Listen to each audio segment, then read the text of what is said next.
Hello and welcome to Camp Xbox, and on today's agenda is a review of Ultimate Spider-Man, which was released in 2005 for almost all major 6th generation consoles, and I'm playing it today on the original Xbox. It was published by Activision and developed by Treyarch.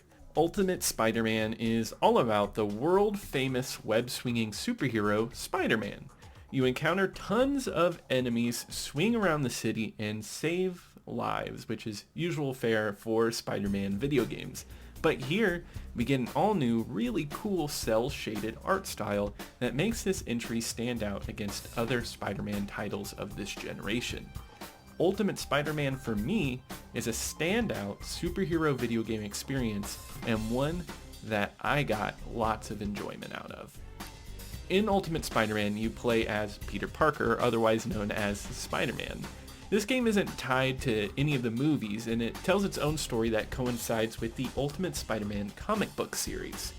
You not only get to play Spider-Man, but as a nice treat, you get to play as Eddie Brock, otherwise known as Venom.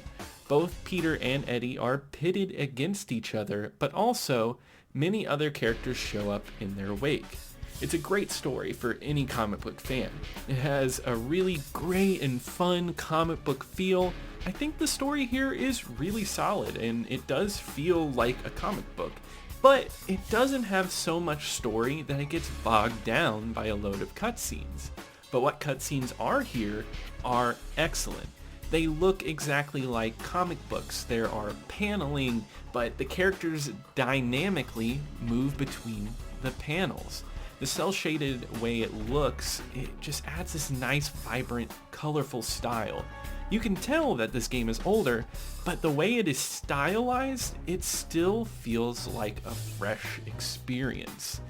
It has such a unique art style that it makes it always visually entertaining to move through and explore. Its style and story complement each other so well, and when this game is running at 720p, I think it's one of the best looking games you can get on the original Xbox. Gameplay wise, I think it has a few issues, but they are pretty minor. I'd say mainly I felt like Spider-Man's controls were a bit stiff at first. It takes a little getting used to, and I'm not too sure if it's because I've played too many modern Spider-Man games, but honestly, it only took me about 30 minutes and I really got the hang of it. You have to use a nice mix of web swinging and short shots forward to keep your momentum going. And once you get that down, it feels fluid, and it becomes so much second nature to you that it is fun just to go through alleyways, to go through open streets, just swinging back and forth. And you mix this with a really simple yet fun combat system. The flow from movement to combat works excellently here. This is all helped by what a great world that is built here. The city you travel in is great. It's a solid mix of skyscrapers, and it's awesome to move between all of these buildings. It's a really great rendition of New York. I love all the little collectibles hidden throughout the city that you can get. You get things like comic book covers or just things telling you information about monuments around the city. I will say the combat is really simple and it might come off as repetitive, but the combat is so fast paced that it feels like you're pile driving through everybody. Makes you really feel like a great superhero taking down these enemies. Venom, which you play for a little bit, feels excellent.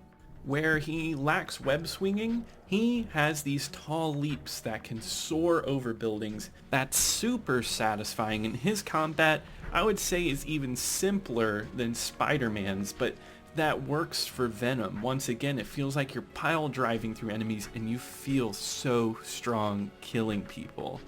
And this game overall is a really solid pleasure to play. I really love the side missions where you race through the city or you just do combat missions. It offers up a whole lot to do, but the main story is going to take you only about 5 hours to complete. So it might be considered short to some, but to me, I felt like that was just right. It never was too long to overstay its welcome. If it was a lot longer, I might have gotten a little bit tired of the combat, but at this length, I feel like it's perfect. The boss battles feel pretty long too, and they make you do a lot with them, and they almost feel like puzzles in a way. And the difficulty on them, they spike up, and these battles offer a lot. The only issue I had was there was some levels that took place inside of interiors, and the camera is a little funky in there. I was having some camera issues indoors, but you actually only go inside just a few times, so it honestly wasn't that big of a deal. The sound and music here is great. The noises that you make, it has that great comic book feeling to it where the punches feel crunchy. They feel just like the little text boxes that come up when you attack people in comic books. The sweeping music feels grandiose and really fits an epic feeling.